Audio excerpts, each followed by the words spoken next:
வாழ்க வளமுடன். பேராசி ஆனந்தி அன்பழகன், திருவண்ணாமலை. இன்றைக்கி சிந்தனையாக என்ன எடுத்துக்கலாம் அப்படின்னா, வாழ்க்கை துறைகள் 5ன்னு சுவாமிஜி கொடுத்துருக்காரு. சுவாமிஜிக்கு 5 ரொம்ப பிடிச்ச நம்பர். அவர் பிறந்ததே பார்த்தீங்க அப்படின்னா 14/8/1911 பிறந்தார். அந்த 14 கூட்டினா 5, பஞ்சபூதங்கள் 5, கோஷங்கள் 5, பஞ்சேந்திரிகள் 5 சொல்லிகிட்டே போகலாம். இதில் வாழ்க்கை துறைகள் 5 அப்படின்னு சொல்கிறார். என்னென்ன அப்படின்னா, மனோ தத்துவம், பொருளாதாரம், அரசியல், சுகாதாரம், விஞ்ஞானம். இந்த 5 தான் கொடுத்துருக்காரு. இந்த 5 நம்ம எப்படி மெயின்டைன் பண்ணோம் அப்படின்னா, அப்போ தான் நம்மளோட வாழ்க்கையும் சிறப்பாக இருக்கும். அளவுக்கு மிஞ்சி ஏற்பட்டிருக்கும் ரசாயன அதிகரிப்பையும் இரத்த ஓட்டத்தையும் அழுத்தத்தையும்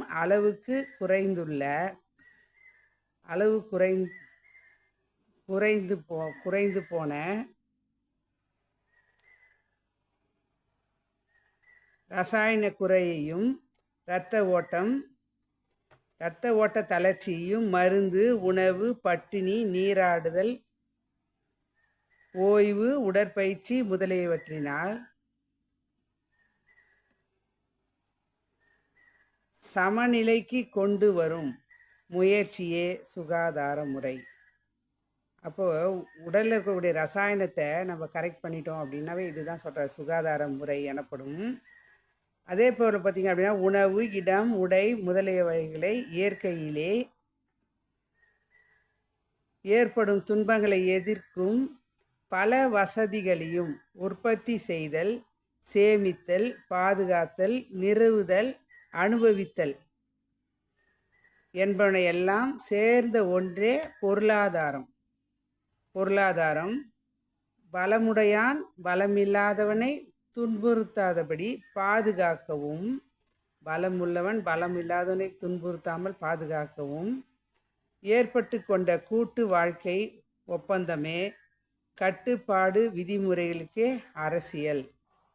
காந்த சக்தியை ஒளியாம் இயக்கங்களாகி அதன் விளைவாக ஒவ்வொரு பொருளிலும் ரசாயனம் தோன்றி கூடி குறைந்து மாறி உருவங்களாய் பொருட்களாய் ஜீவராசிகளாய் உருவாகி இருக்கும் இயல்பறிந்து கொள்வதே விஞ்ஞானம்.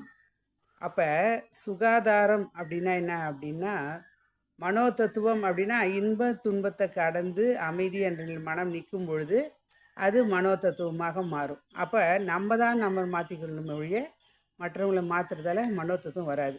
அப்போ நான் வாழ்க்கையில் சிறப்பாக வாழ வேண்டும் என்ற எண்ணம் நமக்குள் இருக்க வேண்டும் அப்படின்னு.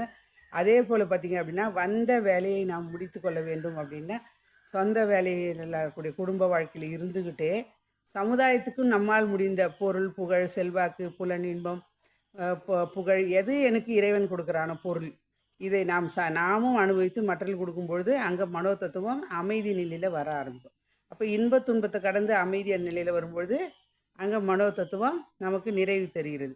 அதே போல் பார்த்திங்க அப்படின்னா, சுகாதாரம் அப்படின்னா என்னங்க, ரசாயனம் அதிகரிக்கிறதும் குறைகிறதும் நம்ம உடம்பு ரத்த ஓட்டத்தில் கஷ்டத்தை துன்பத்தை தர்றதால என்ன ஆகுதுங்க, முறையான உடற்பயிற்சி இல்லாமல் இரத்த ஓட்ட தளர்ச்சியையும் மருந்து, உணவு, பட்டினி, நீராடல், ஓய்வு, உடற்பயிற்சி இதன் மூலியமாக நம்ம சுகாதாரத்தை பாதுகாத்து கொள்ள முடியும்.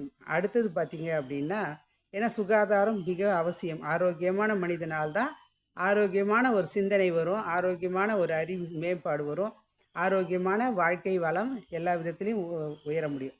அடுத்தது பார்த்திங்க அப்படின்னா நாங்கள் அரசியலில் பார்த்திங்க அப்படின்னா நாம் எல்லாமே கூட்டாக வாழுகிறோம் சமுதாயத்தில்.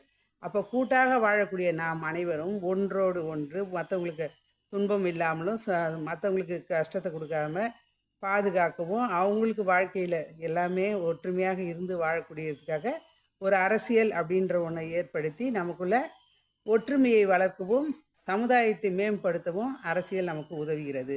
அதே மாதிரி பார்த்திங்க அப்படின்னா, பொருளை சம்பாதிக்கவும் பாதுகாக்கவும் சேர்த்து வைக்கவும் பின் செலவழித்து நமக்கு உதவுவதற்கும் பொருளாதார மேம்பாடு அவசியமான ஒரு விஷயம்.